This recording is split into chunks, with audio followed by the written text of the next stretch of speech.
Hello students, कैसे हो आप सब। आई होप कि आप सब अच्छे होंगे, मस्त होंगे, स्वस्थ होंगे।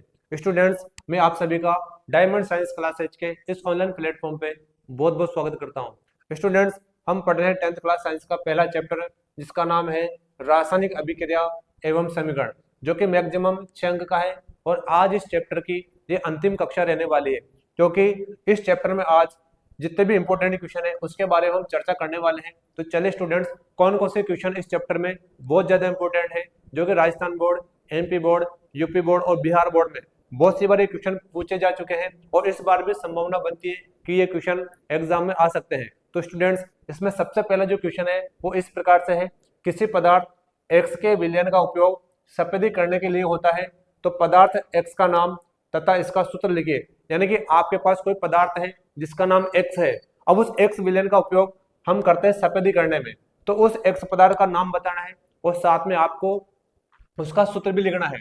तो जो क्वेश्चन है इसको पहले एक बार अच्छे से पढ़ो। किसी पदार्थ एक्स का विलयन, किसी पदार्थ एक्स के विलयन का उपयोग सफेदी करने के लिए करते हैं। यानी कि आपके पास जो एक्स पदार्थ है उसका उपयोग हम सफेदी करने के लिए करते हैं, तो पदार्थ एक्स का नाम बताना है और साथ में क्या लिखना है, उसका सूत्र भी लिखना है। तो कौन सा ऐसा पदार्थ है जिसका उपयोग हम सफेदी करने में करते हैं, तो उस पदार्थ का नाम है, देखो क्या नाम है, कैल्शियम ऑक्साइड। यानी जो कैल्शियम ऑक्साइड है इसका उपयोग हम करते हैं सफेदी करने में।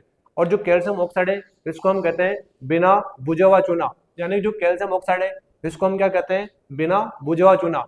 और जो कैल्शियम ऑक्साइड है इसका जो सूत्र है, फॉर्मूला है, वो इस प्रकार से, कैल्शियम ऑक्साइड यानी CaO, इस प्रकार से आपको ध्यान रखना है। तो इसका जो पहला क्वेश्चन है, इस पहले क्वेश्चन का जो आंसर है वो आएगा कैल्शियम ऑक्साइड, यानी कि बिना बुझा हुआ चूना। और इसका जो सूत्र है वो CaO होगा, इस प्रकार से ना, कैल्शियम ऑक्साइड। तो आपको ध्यान रखना है, किसी पदार्थ एक्स के विलयन का उपयोग सफेदी करने के लिए होता है, तो एक्स पदार्थ का नाम क्या हो जाएगा, कैल्शियम ऑक्साइड हो जाएगा, और सूत्र में क्या हो जाएगा, कैल्शियम ऑक्साइड, इस प्रकार से। और उसके बाद में इसका जो दूसरा क्वेश्चन है वो इस प्रकार से, ऊपर में लिखे पदार्थ की, ऊपर में लिखे पदार्थ की जल के साथ अभिक्रिया लिखनी है। यानी कि आपके जो ऊपर जो दे रखा पदार्थ उसकी किसके साथ अभिक्रिया लिखनी है, जल के साथ अभिक्रिया लिखनी है। यानी कि जो कैल्शियम ऑक्साइड है इसकी अभिक्रिया किससे लिखनी है बताओ, यानी कि इसकी अभिक्रिया आपको जल से करवानी है। तो जो कैल्शियम ऑक्साइड है इसकी अभिक्रिया जल से करवाने के बाद कैल्शियम हाइड्रोक्साइड बनता है। क्या बनता है, कैल्शियम हाइड्रोक्साइड। जो कैल्शियम हाइड्रोक्साइड है इसको हम कहते हैं बुझा हुआ चूना। कैल्शियम हाइड्रोक्साइड को अपन क्या कहते हैं, बिना मतलब बुझा हुआ चूना। ये आपको ध्यान रखना है। यानी कि कैल्शियम ऑक्साइड की क्रिया अपन ने किससे करवाई, H2O से करवाई, यानी जल से करवाई। तो जल से करवाने के बाद में क्या बनता है, कैल्शियम हाइड्रोक्साइड बनता है। जो कैल्शियम हाइड्रोक्साइड है इसका दूसरा नाम क्या है, बुझा हुआ चूना, और साथ में ऊष्मा बाहर निकलती है। स्टूडेंट्स, जो पहला जो क्वेश्चन है, जो ये एग्जाम्पल है, इसको हमने संयोजन अभिक्रिया में भी पढ़ा था। यानी कि कैल्शियम ऑक्साइड की क्रिया जल से करवाने के बाद में क्या बनता है, कैल्शियम हाइड्रोक्साइड बनता है। तो कैल्शियम हाइड्रोक्साइड के बनने की जो अभिक्रिया है वो एक प्रकार की कौन सी अभिक्रिया है, संयोजन अभिक्रिया है। तो जो एग्जाम्पल है ये संयोजन अभिक्रिया का भी एग्जाम्पल है। तो जो पहला क्वेश्चन है ये भी बहुत ज्यादा इंपॉर्टेंट है। उसके बाद अगला क्वेश्चन है, एक भूरे रंग का चमकदार तत्व, एक भूरे रंग का चमकदार तत्व एक्स को वायु की उपस्थिति में गर्म करने पर वह काले रंग का हो जाता है। तो इस तत्व एक्स एवं काले रंग के यौगिक का नाम बताना है। यानी कि आपके पास कोई एलिमेंट है जो भूरे रंग का है, आपके पास जो तत्व है वो भूरे रंग का है, चमकदार है। अब इसकी क्रिया किससे करवानी है, वायु से करवानी है। यानी कि वायु की उपस्थिति में गर्म करवाना है, और गर्म करने पे वो काले रंग का हो जाता है। तो इस तत्व एक्स एवं काले रंग के यौगिक का नाम बताना है। तो ऐसा कौन सा तत्व है जो भूरे रंग का होता है, साथ में चमकदार भी होता है, तो उस तत्व का नाम है कॉपर। और जब हम कॉपर की क्रिया वायु से करवाते हैं तो क्यूप्रिक ऑक्साइड बनता है, और जो क्यूप्रिक ऑक्साइड है ये काले रंग का होता है। तो स्टूडेंट्स, एक भूरे रंग का चमकदार तत्व एक्स को वायु की उपस्थिति में गर्म करने पर वह काले रंग का हो जाता है। इस तत्व एक्स एवं काले रंग के यौगिक का नाम बताना है। तो भूरे रंग का जो चमकदार तत्व एक्स है इसका नाम कॉपर यानी कि तांबा है, और प्रतीक इसका Cu होता है।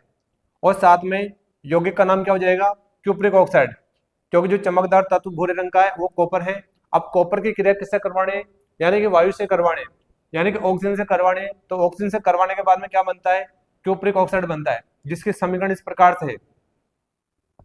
उसके बाद में अगला क्वेश्चन है, वायु में दहन करने से पहले मैग्नीशियम रिबन को रेजमाल से क्यों साफ किया जाता है? यानी कि आपको मैग्नीशियम का दहन करवाना है, और मैग्नीशियम का दहन करवाने से पहले जो मैग्नीशियम रिबन है, मैग्नीशियम जो फीता है, उसको रेजमाल या रेगमाल से साफ क्यों करते हैं? तो स्टूडेंट्स आपको पता है कि जो मैग्नीशियम धातु है ये अत्यंत क्रियाशील होती है, जिसको वायु के संपर्क में रखने पर ये उसके ऊपर ऑक्साइड की मोटी परत बना लेते हैं। यानी जो मैग्नीशियम ऑक्साइड है, उस मैग्नीशियम ऑक्साइड की परत को हटाने के लिए, मैग्नीशियम ऑक्साइड की परत को हटाने के लिए मैग्नीशियम का दहन करने से पहले मैग्नीशियम को रेजमाल से साफ करते हैं। तो ये आपको ध्यान रखना है, क्वेश्चन बहुत इंपॉर्टेंट है। वायु में दहन करने से पहले मैग्नीशियम रिबन को रेजमाल से क्यों साफ किया जाता है? तो स्टूडेंट्स इसमें क्या लिखना है कि जो मैग्नीशियम है ये अत्यधिक क्रियाशील होता है, और जब इसको हम वायु के संपर्क में रखते हैं या जो नमी के संपर्क में आता है तो ये ऑक्सीजन से क्रिया करने के बाद में मैग्नीशियम ऑक्साइड की एक मोटी परत बनाता है। जो मैग्नीशियम ऑक्साइड की मोटी परत है ये इसको दहन से रोकती है, यानी इसका अपूर्ण दहन होता है। तो इसका पूर्ण दहन हो इससे पहले हम इसको रेजमाल से साफ करते हैं, ये आपको ध्यान रखना है।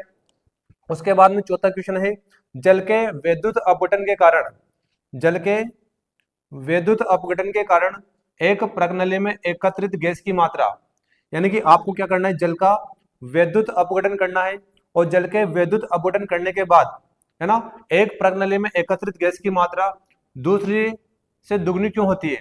यानी कि आपने क्या करा, एक परिपथ तैयार किया, और परिपथ तैयार करने के बाद में आपने उसमें क्या डाल दिया, H2O डाल दिया, यानी जल डाल दिया, और जल डालने के बाद में आपने उसका क्या करवाया, अपघटन करवाया।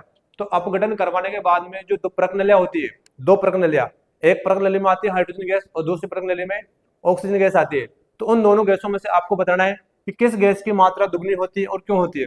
तो स्टूडेंट्स आपको पता है जो जल है उसका सूत्र होता है H2O, यानी कि जल के सूत्र में दो परमाणु हाइड्रोजन के होते हैं और एक परमाणु ऑक्सीजन का होता है। तो अपघटन कराने के बाद में होती है जिस प्रणाली में गैस की दुगनी मात्रा होती है उसका नाम होता है हाइड्रोजन, है ना। ये आपको ध्यान रखना है, क्योंकि जो जल है उसका सूत्र क्या होता है, बताओ जल का सूत्र, है ना। जल का जो फॉर्मूला वो H2 होता है। तो H2 में आप देखो जो हाइड्रोजन है इसकी मात्रा दुगनी है, और उसके बाद जो ऑक्सीजन इसकी मात्रा क्या है, इससे कम है, कहने का मतलब यानी जो हाइड्रोजन दुगनी है उसके बाद ऑक्सीजन क्या है, बताओ यहाँ पे सिंगल है। तो जब अपन H2O का क्या करवाते हैं, बताओ विद्युत अपघटन करवाते हैं, तो इसमें दो भाग किसके, इसमें दो भाग तो हाइड्रोजन के हैं और एक भाग किसका है, एक भाग है ऑक्सीजन का। तो इसका अपघटन करवाने के बाद में जिस प्रणाली में गैस की मात्रा दुगनी होती है उस गैस का नाम है हाइड्रोजन। ये इस प्रकार से आपको ध्यान रखना है। उसके बाद में अगला क्वेश्चन है, जब लोहे की कील को कॉपर सल्फेट के विलयन में, जब लोहे की कील को कॉपर सल्फेट के विलयन में डुबोया जाता है तो विलयन का रंग क्यों बदल जाता है? यानी कि आपको क्या करना, जो लोहा है यानी आयरन है, इस आयरन की क्रिया किससे करवानी है, कॉपर सल्फेट से। यानी कि इस प्रकार से देखो आप Ap प्लस क्या आएगा, CuSO4। अब जो CuSO4 है इसको अपन बोलते हैं नीला थोता, यानी कि जो कॉपर सल्फेट है इसको अपन क्या बोलते हैं, नीला थोता, यानी इसका रंग होता है नीला, यानी नीले रंग का होता है। उसके बाद में जो फेरस सल्फेट बनता है इसका रंग होता है हरा। यानी कि जब आप कॉपर सल्फेट के विलयन में लोहे की कीलें डालते हैं, यानी कि कॉपर सल्फेट के विलयन में क्या डालना है, लोहे की कीलें, तो लोहे की कीलें डालने के बाद में जो कॉपर सल्फेट का जो नीला रंग है वो नीला रंग विलुप्त हो जाता है, और नीले रंग के स्थान पर क्या बन जाता है, हरा रंग बन जाता है। तो क्वेश्चन क्या है, जब लोहे की कीलों को, है ना, जब लोहे की कील को कॉपर सल्फेट के विलयन में डुबोया जाता है तो विलयन का रंग क्यों बदल जाता है? तो इसका कारण क्या है कि जो आयरन है यानी Ap है और जो कॉपर है, इन दोनों में से जो आयरन है इसकी क्रियाशीलता ज्यादा होती है, और जो कॉपर इसकी क्रियाशीलता क्या होती है, कम होती है। तो जो आयरन है ये कॉपर के स्थान पर चला जाता है और कॉपर को बाहर विस्थापित कर देता है, यानी कि एक प्रकार से विस्थापन अभिक्रिया का एग्जाम्पल है। विस्थापन अभिक्रिया में क्या है, अधिक सक्रिय धातु के द्वारा कम सक्रिय धातु का विस्थापन किया जाता है।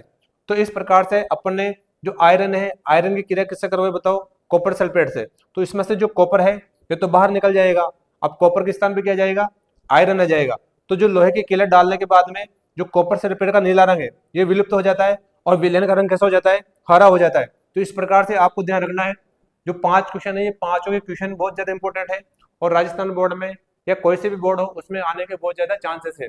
तो स्टूडेंट्स आज की जो क्लास है ये यही अपन खत्म करते हैं, और आपका जो पहला चैप्टर है रासायनिक अभिक्रिया एवं समीकरण ये कंप्लीट रूप से खत्म होता है। स्टूडेंट्स अगर वीडियो अच्छी लगे तो वीडियो को लाइक करें, कमेंट करें, और जिन विद्यार्थियों ने हमारे चैनल को सब्सक्राइब नहीं किया है वो विद्यार्थी हमारे चैनल को सब्सक्राइब करें। जय हिंद, जय भारत।